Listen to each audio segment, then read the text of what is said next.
Indians के लिए एक बहुत ही बड़ी बैड न्यूज है। एसबीआई की लेटेस्ट रिपोर्ट्स के मुताबिक आज जो हमारा करेंसी एक्सचेंज रेट $1 = 84.45 रुपीज है, वो जल्द ही $1 = 90 रुपीज बनने वाला है। कल रुपए के बारे में काफी खबरें सुन रहे होंगे और पढ़ भी रहे होंगे। ऐसा इसलिए भी हो रहा है क्योंकि इतिहास में पहली बार अमेरिकी डॉलर के मुकाबले भारतीय रुपए 80 के पार चला गया है। Today, the rupee suffered its worst single-day drop in close to 2 months. Indian currency, the rupee, has been making headlines every day for the last few weeks. क्योंकि ट्रंप के इलेक्शंस जीतने के बाद हमारे रुपीस की कीमत तेजी से घटने वाली है। Trump's policies could impact the rupee as well. The Indian currency could depreciate more against the dollar. By how much? The SBI believes by 8 to 10%. कि डोनाल्ड ट्रंप की जीत के बाद इसका डायरेक्ट असर होता है भारतीय रुपया पर, तो इसीलिए हम ये वीकनेस देख रहे हैं। यस, आज अनफॉर्चुनेटली ऐसा ही कुछ हाल हो गया है हमारे देश का आज की 21वीं सदी में। आज अमेरिका बड़े ही घमंड के साथ ये कहता है कि अगर हम चीख भी मारे ना तो पूरी दुनिया में ठंड पड़ जाती है। आज अमेरिका के एक प्रेसिडेंट बदलते ही हमारे रुपीस की कीमत ताश के पत्तों के जैसे बिखर जाती है। आज हमारे रुपए को अमेरिकन डॉलर का गुलाम बुलाया जाता है। लेकिन क्या आपको पता है हमारी स्थिति हमेशा से ऐसे नहीं थी। आज से करीब 2000 साल पहले ना सिचुएशन इसका एग्जैक्ट उल्टा हुआ करता था। सन 77 AD की ये बात है। रोमन ऑथर प्लाइनी अपने किताब में एक शिकायत जारी करते हैं। हमारे राज्य की औरतों को भारत में बने कपड़े और मोती इतने ज्यादा पसंद आ गए हैं कि इनके चक्कर में हमारे साम्राज्य का सारा सोना भारत के सरजमीन पर जा रहा है। हमें हर साल करीब 100 मिलियन गोल्ड कॉइंस इंडिया को देना पड़ता है और इसीलिए हमें जल्द ही इसे किसी भी हालत में रोकना होगा। इसके करीब 1500 साल बाद सन 1658 में भी एक फ्रेंच ट्रैवलर फ्रैंको बर्नियर अपने किताब में यह लिखते हैं कि विश्व का सारा कीमती चांदी और सोना पूरे दुनिया भर के देशों से घूमकर आखिर में भारत की जमीन पर ही दफन हो जाता है। And then fast forward to 1950s, renowned British economist professor Angus Maddison ने भी अपने कई रिसर्चेस में खुल के ये कहा है कि सन 1700s तक, यानी कि मुगलों के भी राज तक, पूरे विश्व के जीडीपी का 25% जीडीपी अकेले भारत से ही आता था। मतलब बस सोचो, आज 2024 में यूएस जितना अमीर है ना, 1700s में हम उससे भी ज्यादा अमीर हुआ करते थे। भारत तब एक सोने की चिड़िया नहीं बल्कि सोने का चील था, जो बाकी देशों के मुकाबले आसमान की ऊंचाइयों में अपने पंख लहरा रहा था। लेकिन आज कट टू 2024, सुन के बुरा लगेगा लेकिन हमारे रुपीस की औकात आज कंप्लीटली यूएस पर निर्भर हो चुकी है। हमारा देश गोल्डन भारत से मोल्टन भारत बनते जा रहा है। And you know what's worse, कि हम जानते भी नहीं हैं कि ये हो कैसे रहा है। मतलब जरा आप ही सोचो, ऑलमोस्ट 1600 सालों तक हम पूरे विश्व के one of the richest Nations में से थे। इनफैक्ट हमारे इंडिपेंडेंस तक भी हमारे रुपीस की वैल्यू $1 = 1 रुपीस थी। तो तब से लेकर आज सिर्फ 77 ईयर्स में ही हमने हमारे ही करेंसी को इतना कैसे गिरा दिया कि आज $1 = 84 रुपीस होने की नौबत आ गई है। और एक बात बताऊं, आपको पता होगा 1900s के समय में यूके के पास दुनिया का लार्जेस्ट गोल्ड रिजर्व हुआ करता था। लंदन दुनिया के 1/3 गोल्ड को ओन करता था। पाउंड्स पूरी दुनिया की रिचेस्ट करेंसी मानी जाती थी। सो आज आखिर पाउंड को हराकर डॉलर एक ग्लोबल करेंसी कैसे बन गया है? सारे देश अपने डॉलर रिजर्व्स को ही बढ़ाना क्यों चाहते हैं? और अंत में ट्रंप के इलेक्शंस जीतने से हम इंडियंस पर ऐसा कौन सा पहाड़ टूटने वाला है कि हमारी करेंसी अब और गिर जाएगी और गिर के $1 = 90 रुपीस हो जाएगी? वेल फ्रेंड्स, इन सारे सवालों के जवाब ना बहुत ही इंटरेस्टिंग है, लेकिन इन्हें जानने के लिए हमें कहानी को एकदम शुरुआत से शुरू करना होगा। मैं बात कर रहा हूं 3100 BCE से, जब हमारे देश में पूरे विश्व का one of the oldest civilizations, Indus valley civilization का जन्म हुआ था। अच्छा, बाय द वे, मैं जो भी डिस्कस करूंगा उन सबके मैंने प्रॉपर लिंक्स नीचे रेफरेंसेस में डाल रखे हैं, ताकि आप खुद भी अगर अपने तरफ से रिसर्च करना चाहो तो कर सकते हो। मेरे दोनों channels get set fly science और गौरव ठाकुर के थ्रू मेरा मिशन है इंडियंस में एक साइंटिफिक माइंडसेट डेवलप करके इंडिया के रूट लेवल पर बदलाव लाना। और अब फ्रेंड्स, हम हमारी टीम को एक्सपैंड कर रहे हैं और लाइक माइंडेड वॉरियर्स के साथ। सो अगर आपको हमारा क्रिएटिव एडिटिंग पसंद आता है और आप हमारी team of passionate creative editors को ज्वाइन करके हमारे मिशन में वैल्यू ऐड कर सकते हो, तो आपके पैशन को एक थ्राइविंग प्रोफेशन बनाना हमारा काम होगा। We are looking for professional video editors for a work from office opportunity in Mumbai, जो हमारे डॉक्यूमेंट्री / एक्सप्लेनर टाइप के वीडियोस को एडिट कर पाए। More details down in the description below. Let's create an impact together. And now let's continue our video. हम 3100 BCE Indus valley civilisation की बात कर रहे थे. अब क्योंकि IVC में हमने world's earliest known shipping ports Lothal और सुत का गेंडोर कंस्ट्रक्ट कर लिया था, इसीलिए उस वक्त देश विदेश के कई व्यापारी इंडस वैली सिविलाइजेशन आया करते थे हमारे देश से silk, textiles, ivory boxes, jewellery, fish hooks जैसी चीजें खरीदने के लिए, और उसके बदले में उन्हें हम चांदी जैसे कई प्रीशियस मेटल्स बार्टर सिस्टम में एक्सचेंज के रूप में देते थे. यहां तक स्थिति फिर भी चलो नॉर्मल ही थी, लेकिन सन 321 BCE में चंद्रगुप्त मौर्य के शासन में भारत की किस्मत बदल गई, क्योंकि इस दौर में हम सही मायने में एक इकोनॉमिक सुपर पावर बनकर उभरने लगे. एक्चुअली में चंद्रगुप्त मौर्य के शासन में ही भारत सही मायने में एक अखंड भारत बन पाया था. उनके प्रधानमंत्री कौटिल्य की मदद से उन्होंने पूरे भारत को एक सेंट्रल गवर्नमेंट सिस्टम, यानी कि आज जैसे इंडिया में गवर्नेंस चलता है ना, ठीक इसी सिस्टम से उन्होंने उस वक्त गवर्न करना शुरू कर दिया था. और इसी दौरान एक भारत की एक ही अर्थव्यवस्था हो, इसके लिए मौर्यंस ने ही हमारे देश में सबसे पहली बार करेंसी के कॉन्सेप्ट को जन्म दिया. सिल्वर कॉइन्स जिन पर फ्लोरल डिजाइन्स प्रिंटेड हुआ करते थे. कुछ 700 सालों तक ऑलमोस्ट पूरे ही इंडियन सबकॉन्टिनेंट में लोग इसी सिल्वर करेंसी का इस्तेमाल किया करते. अच्छा, मौर्यन पीरियड में ही इंडिया में इनकम टैक्स और कस्टम ड्यूटी का कॉन्सेप्ट भी शुरू हो गया था. कस्टम ड्यूटी इसीलिए क्योंकि इसी पीरियड में इंडिया विश्व का सबसे बड़ा एक्सपोर्टर बन चुका था, और इस बात का जिक्र प्लाइनी ने भी अपनी किताब में किया है. भारत का सबसे ज्यादा माल रोम जा रहा था, वहां इंडियन टेक्सटाइल और मोती की बहुत ज्यादा डिमांड हुआ करती थी, इसीलिए कस्टम ड्यूटी के कॉन्सेप्ट का इजाद किया गया ताकि इन एक्सपोर्टर्स से गवर्नमेंट भी पैसा बना सके. लेकिन रोम के pass on the other hand हमें बेचने लायक कोई खास चीज नहीं हुआ करती, सिवाय एक सबसे कीमती चीज, सोना. और इसीलिए 6th सेंचुरी AD के अंत तक भारत फॉरेन एक्सपोर्ट से इतना ज्यादा अमीर बन चुका था कि मौर्यन एम्पायर के बाद देश पर राज करने वाले अगले शासक गुप्ताज ने तो चांदी के सिक्के हटाकर सीधे सोने के सिक्के बनाना शुरू कर दिया, इस्तेमाल करना शुरू कर दिया. इंडिया उस वक्त दुनिया की GDP का 32% शेयर होल्ड करता था. फॉर कॉन्टेक्स्ट, आज USA वर्ल्ड GDP में सिर्फ 24% ही कॉन्ट्रीब्यूट करता है, हमारे मुकाबले फिर भी 8% कम. So I think it is really safe to say कि हम 6th सेंचुरी AD तक वर्ल्ड के एक मेजर इकोनॉमिक सुपर पावर बन चुके थे, और वो भी सिर्फ कुछ ही सालों तक नहीं. हमने ये पद ऑलमोस्ट 1600 सालों तक कायम रखा. इनफैक्ट मुगलों के राज में भी हमारी GDP 25% होल्ड करती थी. जानते हो ये कैसे मुमकिन था? वेल, एग्जैक्टली उसी वजह से जिस तरीके से आज चाइना इकोनॉमिक सुपर पावर बन के बैठा है. यस, मैन्युफैक्चरिंग हब बन के इंडिया का हर एक कोना कुछ ना कुछ प्रोड्यूस या मैन्युफैक्चर जरूर करता. जैसे बंगाल में सिल्क उगकर आगे बिहार, जम्मू और गुजरात जाता, वहां जाके यानी कि सूरत में world famous silk cloths, Jammu में शॉल और बिहार में कारपेट बनते थे. ऐसे ही राजस्थान प्रीशियस स्टोन्स, पिंक और व्हाइट मार्बल मैन्युफैक्चर करता, तो Punjab wheat, Ganga plain region rice, Deccan region rice और शुगर, और मालाबार रीजन स्पाइसेस उगाते थे. एंड स्पाइसेस में से ब्लैक पेपर की यूरोप में बहुत ज्यादा डिमांड थी. इतनी डिमांड कि अगर आप नहीं जानते तो बस इतना समझ लो कि तब यूरोपियंस हमारे ब्लैक पेपर्स को काला सोना बोला करते थे. इंडिया ऑलमोस्ट हर चीज एक्सपोर्ट करता था, कपड़ों से लेकर फर्नीचर्स तक, जरूरी सामानों से लेकर लग्जरी आइटम्स तक, सब कुछ. और इसके बदले में पूरी दुनिया भारत को सोना चांदी दिया करती थी. अब जरा यहां पर रुकना, थोड़ा सा ना इकोनॉमिक्स के कॉन्सेप्ट को समझते हैं. आखिर एक करेंसी की एक्सचेंज वैल्यू डिसाइड कैसे होती है? डोंट वरी, एकदम सिंपल लैंग्वेज में समझेंगे. आफ्टर ऑल ये एकदम बेसिक्स है और हम सबको पता होने चाहिए आगे समझने के लिए. देखो, करेंसी वैल्यू, जिसको इकोनॉमिक भाषा में फॉरेक्स यानी कि फॉरेन करेंसी एक्सचेंज रेट बोलते हैं, वो तो बस डिमांड का खेल है.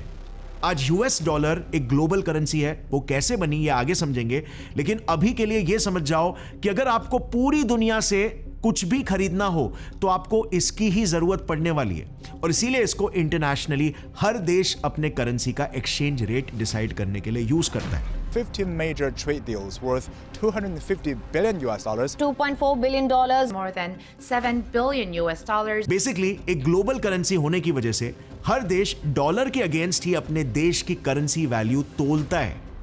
पर यहां पर यह मत समझना कि डॉलर बड़ा है, बिल्कुल भी नहीं. अगर समझने के लिए दुनिया एक बहुत ही बड़ा सा देश है तो डॉलर बस उस देश की करेंसी है. बाकी आपके देश की करेंसी की वैल्यू डिसाइड होती है आपके करेंसी की डिमांड पर, और अगर डिमांड ज्यादा हो तो आपके देश की करेंसी भी डॉलर से बड़ी हो सकती है। अब नेचुरली यहां पर अगला सवाल यह आएगा कि मेरे देश की करेंसी की डिमांड हाई कैसे हो सकती है, कब होगी? वेल, जब आपके देश के प्रोडक्ट्स की हाई डिमांड होगी इंटरनेशनली, ग्लोबली। और सिंप्लीफाई करता हूं, क्या आपको पता है एक कुवैती दिनार कितना पर डॉलर है? 1 Kuwaiti dinar is equal to $3.25। Yes, dollars Kuwaiti dinar के आगे छोटा है। ऐसा क्यों? क्योंकि Kuwaiti top 10 oil producing countries में से एक है और वो एक ट्रेड सरप्लस कंट्री भी है। मतलब कुवैत बाहरी दुनिया से कम खरीदता है, कम इंपोर्ट करता है और ज्यादा तेल एक्सपोर्ट करता है। सो दुनिया को ज्यादा जरूरत है कुवैत की और कुवैत को दुनिया से कम जरूरत है। सो ओवरऑल दिनार की डिमांड ज्यादा है। सिंपली बोले तो दुनिया भर के देश कुवैत जाके उनके रिजर्व बैंक के पास डॉलर बेच के दिनार खरीदते हैं ताकि वो कुवैत से तेल खरीद सके। इसमें दो चीजें हुई, एक डॉलर बिका मतलब उसकी डिमांड कम हुई, और दूसरी दिनार को फॉरेन ट्रेडर्स ने खरीदा मतलब उसकी डिमांड बढ़ी। और सिंपल इकोनॉमिक्स में हम जानते ही हैं, जिसकी डिमांड हाई उसकी वैल्यू भी ज्यादा और जिसकी डिमांड कम उसकी वैल्यू भी कम। तो ये same formula country to country depend करता है और ऐसे करके कंट्री के ट्रेड पर उसके करेंसी की वैल्यू डॉलर्स के अगेंस्ट डिसाइड होती है। एक और एक एग्जांपल लेते हैं चाइना का। उसकी करेंसी युआन डॉलर के against 1 yuan is equal to $0.14 है, यानी कि $1 करीब 7 युआन के बराबर है। मतलब ऑलमोस्ट डॉलर युआन जितने ही वैल्यू का है, इतना बड़ा डिफरेंस नहीं है जितना इंडियन रुपीस का है। अब ऐसा क्यों, बताओ? ये इसीलिए क्योंकि चाइना एक ट्रेड सरप्लस कंट्री है, मतलब वो दुनिया से सामान खरीदने से ज्यादा सामान बेचती है। अब क्योंकि दूसरे कंट्रीज चाइना से सामान खरीदते हैं तो चाइना के युआन की डिमांड और इवेंचुअली वैल्यू ज्यादा होने लगती है। तो जो फॉरेन बायर्स चाइना आएंगे वो अपने साथ लाए डॉलर्स को चाइनीज सेंट्रल बैंक को देकर उनसे युआन खरीदेंगे और बदले में सामान लेंगे, विच मीन्स डॉलर बिक रहा है तो उसकी वैल्यू गिरी और युआन डिमांड में है तो उसकी वैल्यू बढ़ गई। It's that simple. चाइना जैसे ये 5 देशों की करेंसी वैल्यू भी या तो डॉलर से ज्यादा या उसके ही जितनी है। पर इंडिया के केस में अगर आप देखोगे तो अनफॉर्चुनेटली हम $20.78 बिलियन के ट्रेड डेफिसिट में हैं। मतलब बेचने से ज्यादा हम दुनिया से खरीदते हैं। एंड हमने जैसे पहले जाना था कि इंडिया इतिहास में तो कुछ और ही था, हमारी कहानी कुछ और ही थी। इंडिया इंडस वैली सिविलाइजेशन से लेकर 1700s तक ऑलमोस्ट मुगल पीरियड तक वर्ल्ड का one of the largest exporter था। तो फिर आज कैसे हम एक ट्रेड डेफिसिट नेशन बन चुके हैं? वेल, आज फ्रेंड्स मैं आपको मुगलों ने और ब्रिटिशर्स ने कैसे हमें लूटा, हमारे रॉ प्रोडक्ट्स को लेके जाके फिनिश गुड्स बना के हमसे ही कमाया, ये सारी चीजें नहीं बताऊंगा क्योंकि हम ऑलरेडी इस पर कई वीडियोस बना चुके हैं और ये सभी चीजें हम जानते हैं।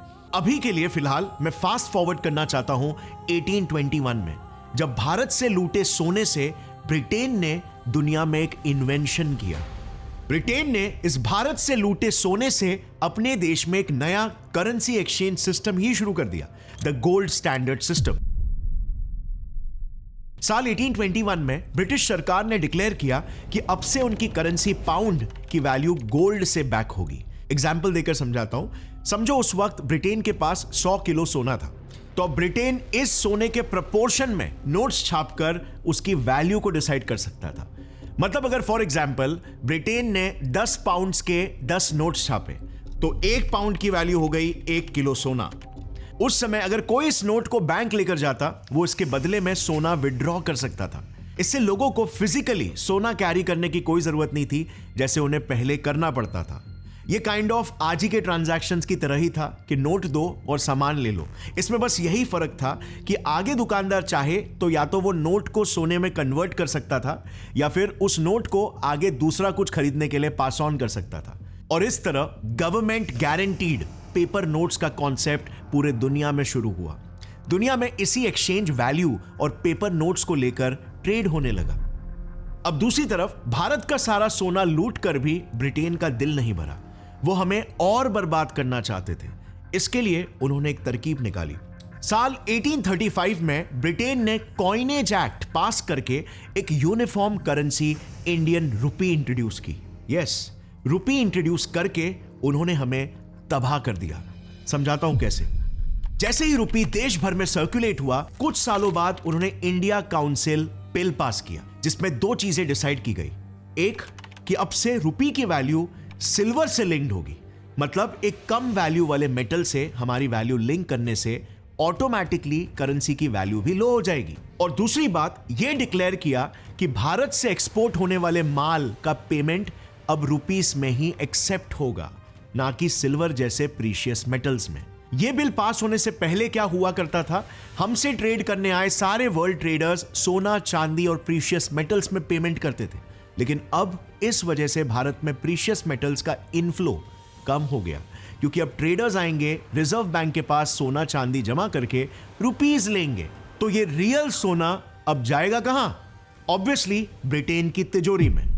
और रुपी की वैल्यू जो सिल्वर से लिंक थी वो तो गिरी गई। So here you can see बहुत ही सिस्टमैटिकली इंडियन रुपीस की वैल्यू को गिराया गया। बट रुको, अभी खत्म नहीं हुआ है। 1890s में इंडियन करेंसी कमिटी बैठी, जिसके रिकमेंडेशन पर रुपी को गोल्ड स्टैंडर्ड पर यानी कि पाउंड्स पर शिफ्ट करके उसका फिक्स्ड एक्सचेंज रेट सेट किया गया। अब रेट फिक्स करते वक्त उन्होंने बताया कि क्योंकि पहले रुपी सिल्वर से लिंक्ड थी तो गोल्ड के कंपैरिजन में ऑलरेडी उसकी वैल्यू कम है और इसीलिए हम उसकी exchange rate 1 pound is equal to 15 rupees सेट कर रहे हैं। मतलब आयरनी देखो, पहले हमारे ही सोने से खुद की करेंसी की वैल्यू को बढ़ाया, फिर हमारे ही वैल्यू को कम करने के लिए हमें सिल्वर से लिंक किया और आखिर में हम कभी उनकी बराबरी ना कर सके, इसके लिए हमारी करेंसी को लो ही सेट कर दिया। आने वाले कई सालों तक हमारे पैसों से ब्रिटेन ने खूब मौज किया, लेकिन वो कहावत है ना, कर्मा ऑलवेज हिट्स बैक। ऐसा ही कुछ आगे ब्रिटेन के साथ होने वाला था।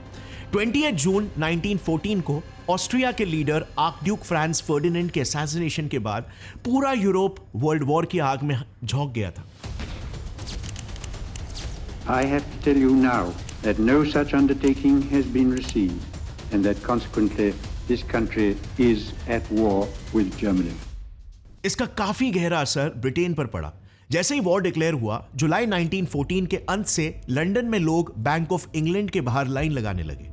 सब पैसे देकर अपना सोना वापस चाहते थे। सिर्फ 6 दिनों में 26 मिलियन पाउंड में से 12 मिलियन पाउंड का सोना लोगों ने बैंकों से निकाल लिया। इससे ब्रिटेन टेंशन में आ गया, क्योंकि जंग लड़ने के लिए उसे पैसों की जरूरत थी। और तभी उन्होंने एक तरकीब ढूंढ के निकाली, वही पैसे छापने की। बस पहले ये बड़े वैल्यू यानी कि 10 पाउंड्स के नोट्स थे, अब उन्होंने छोटे वैल्यू के छापे। इसका सिंपल एग्जांपल खुद भारत है। जब भारत में 2000 रुपए के नोट्स छापे गए थे, तभी कितने ही लोग उससे डेली के छोटे मोटे दूध, ग्रोसरी जैसी चीजें लाने के लिए यूज किया करते?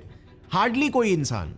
मोस्ट ऑफ द इंडियंस रोज जो नोट्स यूज करते थे वो 10, 20, 50, 100 रुपए के नोट्स। सेम यही यूके में भी हुआ। 10 पाउंड उस समय उनके लिए 2000 के बराबर था और इसीलिए गवर्नमेंट के ऑर्डर्स पर सिर्फ 2 दिनों में ब्रिटिश मिंट्स ने दिन रात काम करके 2.5 मिलियन पाउंड्स वर्थ के 1 पाउंड वाले, मतलब कि कम वैल्यू के लाखों नोट्स छापे। मार्केट में नई करेंसी आने से लोगों ने सोना विड्रॉ करना बंद कर दिया और अब जाहिर है जितने ज्यादा नोट्स छापे जाएंगे उससे उनकी वैल्यू कम हो जाएगी। और एग्जैक्टली ब्रिटेन के साथ यही हुआ भी। वर्ल्ड वॉर 1 के बाद उनकी करेंसी की वैल्यू एकदम से गिर गई और दूसरी तरफ जहां पर पाउंड तेजी से गिर रहा था, वहीं पर उसे रिप्लेस करने के लिए एक नई करेंसी सुपर पावर बन के उभर रही थी, यूएस का डॉलर। दुनिया भर में अब पाउंड्स के बदले में डॉलर्स की डिमांड बढ़ने लगी थी, क्योंकि जैसे मैंने बताया वॉर को फंड करने के लिए पैसों की जरूरत थी। तो दुनिया भर के देशों ने लोन्स लेकर जंग लड़ी और ये लोन देने वाला और कोई नहीं बल्कि यूनाइटेड स्टेट्स ऑफ अमेरिका था। उस वक्त यूएस ने 9.5 बिलियन डॉलर्स का लोन 11 देशों को दिया था, इंक्लूडिंग ब्रिटेन। इससे दुनिया में डॉलर्स का सप्लाई और डिमांड दोनों बढ़ गया था। इसी दौर में डॉलर दुनिया के हर एक देश की ट्रेजरी में पहुंच चुका था, लेकिन अभी भी वो एक ग्लोबल करेंसी नहीं बना था और ये कसर पूरी कर दी वर्ल्ड वॉर 2 ने। जैसे ही वर्ल्ड वॉर 2 शुरू हुआ, अमेरिका समझ गया कि मार्केट में सबसे ज्यादा डिमांड में क्या चीज रहने वाली है, जंग लड़ने के लिए हथियार। सो इसी दौरान यूएसए दुनिया का one of the biggest weapon supplier बन गया।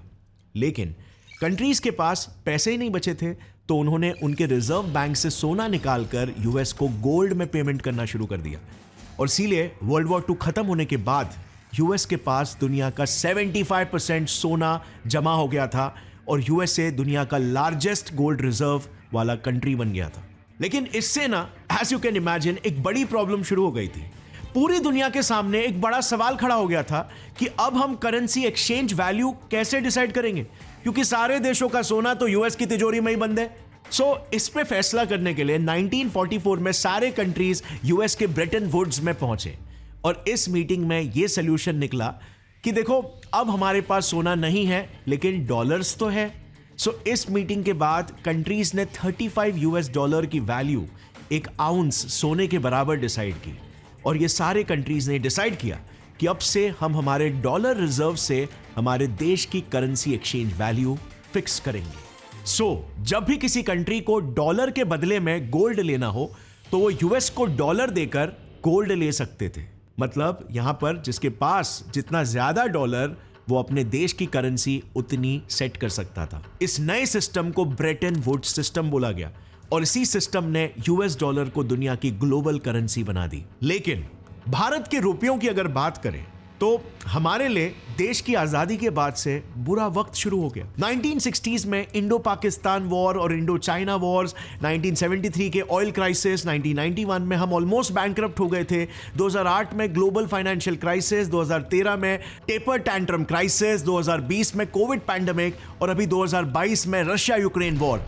इन सारे फैक्टर्स की वजह से हमारा रुपया 1947 के बाद से $1 से 77 ईयर्स बाद गिरते गिरते आज $1 तक पहुंच चुका है।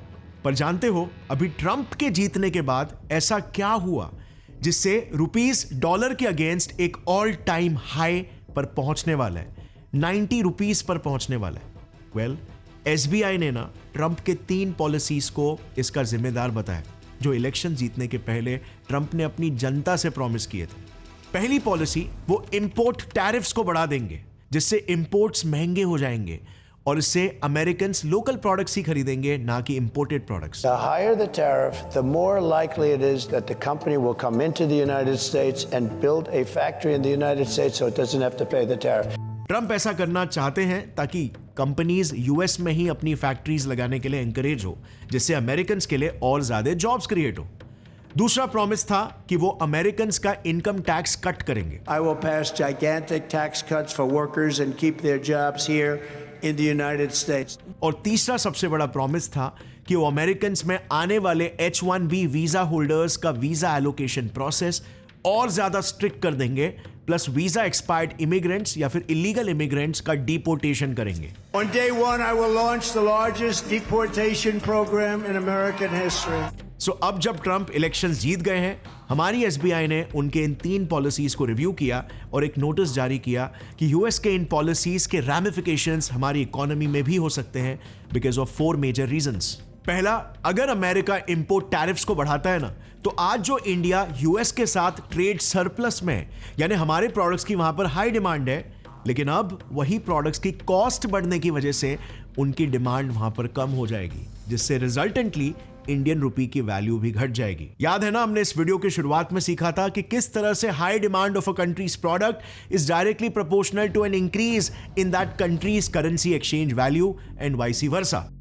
अब ट्रंप की दूसरी पॉलिसी टैक्स कट को अगर देखें तो एसबीआई की रिपोर्ट में यह लिखा है कि अगर उनकी सरकार टैक्स को कम करेगी तो इससे यूएस में इन्फ्लेशन आ सकता है, क्योंकि आमतौर पर हर इकोनॉमी में जब लोगों के पास पैसे बचते हैं तो लोग पहले से ज्यादा खर्च करने लगते हैं। आपने भी यही देखा होगा, मोस्टली इनकम बढ़ने पर लोग लोन्स लेकर चीजें ज्यादा खरीदने लगते हैं। तो अगर मार्केट में डिमांड बढ़ जाए और सप्लाई कांस्टेंट हो तो जाहिर है चीजों के प्राइसेस बढ़ते हैं, जिसको ही महंगाई यानी कि इन्फ्लेशन बोलते हैं। तो एसबीआई के हिसाब से टैक्स कट से यूएस में इन्फ्लेशन आ सकता है, जिसको कम करने के लिए आमतौर पर सेंट्रल बैंक्स अपने देश में इंटरेस्ट रेट्स को बढ़ा देती है। अब आप ही मुझे बताओ, हर कोई फिक्स्ड डिपॉजिट्स यानी कि एफडीज कौन से बैंक में करते हैं? वही ना जहां पर हाई रेट ऑफ इंटरेस्ट मिलता है। सो अगर यूएस के केस में भी ऐसा ही होता है तो जैसे ही यूएस की सेंट्रल बैंक इंटरेस्ट को बढ़ाएगी, सारे इन्वेस्टर्स इंडियन मार्केट से पैसे निकालकर यूएस में डाल देंगे।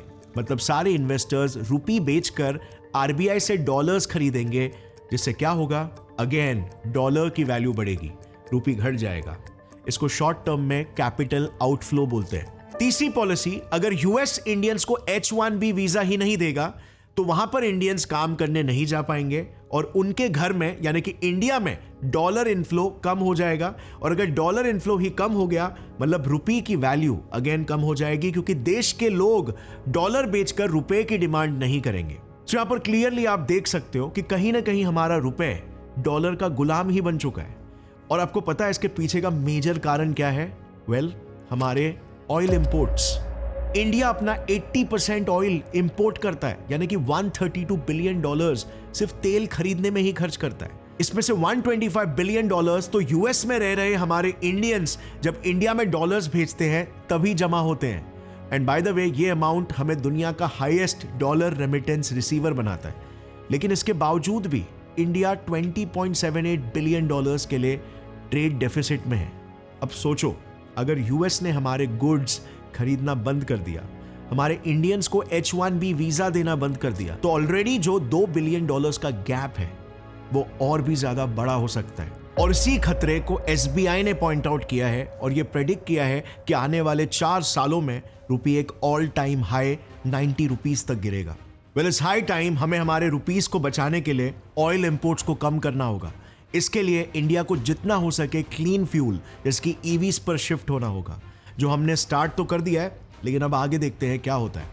दूसरी बात जो हम कर सकते हैं वो ये है कि हमारे देश के एक्सपोर्ट्स को हम बढ़ाकर चाइना जैसी कंट्रीज से इंपोर्ट्स को कम कर सकते हैं, जो सिर्फ तभी ही पॉसिबल हो पाएगा जब हम मेक इन इंडिया के गोल को सीरियसली ले और उसे कंप्लीटली अचीव करें। और तीसरी चीज जो हम कर सकते हैं वो ये है कि हम फॉरेन कंट्रीज की यूएस से आता हुआ इंडिया में पैसा यानी रेमिटेंसेस को बढ़ाएं, जो काम मेरे जैसे यूट्यूबर्स तो कर ही रहे हैं, क्योंकि यूट्यूब एड रेवेन्यू अमेरिका से रेमिटेंस के रूप में ही आता है। बट डेफिनेटली जो लोग फॉरेन कंट्रीज में काम कर रहे हैं और इंडिया में पैसे वापस भेज रहे हैं, वो लोग भी रेमिटेंस को बढ़ाकर इंडियन करेंसी की वैल्यू को स्ट्रॉन्ग कर रहे हैं। सो अभी के लिए we just need to wait and watch कि इंडिया का ये मेक इन इंडिया इनिशिएटिव कितना सक्सेसफुल होता है। इस वीडियो से आई होप आपको कुछ नया सीखने जरूर मिला होगा कि आपको इंडिया की इस हिस्ट्री के बारे में पता था कि इंडिया की करेंसी की क्या वैल्यू हुआ करती थी और वो वैल्यू एग्जैक्टली कैसे डाउनग्रेड हुई। अगर ये कॉन्सेप्ट आपको इस वीडियो से सीखने मिला तो एक लाइक जरूर ठोकना और इस चैनल को सब्सक्राइब कर लो अगर आपने अभी तक नहीं सब्सक्राइब किया है तो, क्योंकि ऐसे ही कॉम्प्लेक्स कॉन्सेप्ट्स को हम सिंप्लीफाइड लैंग्वेज में आगे भी एक्सप्लेन करते रहेंगे। Thanks for watching, see you in another video. तब तक के लिए टेक केयर, जय हिंद।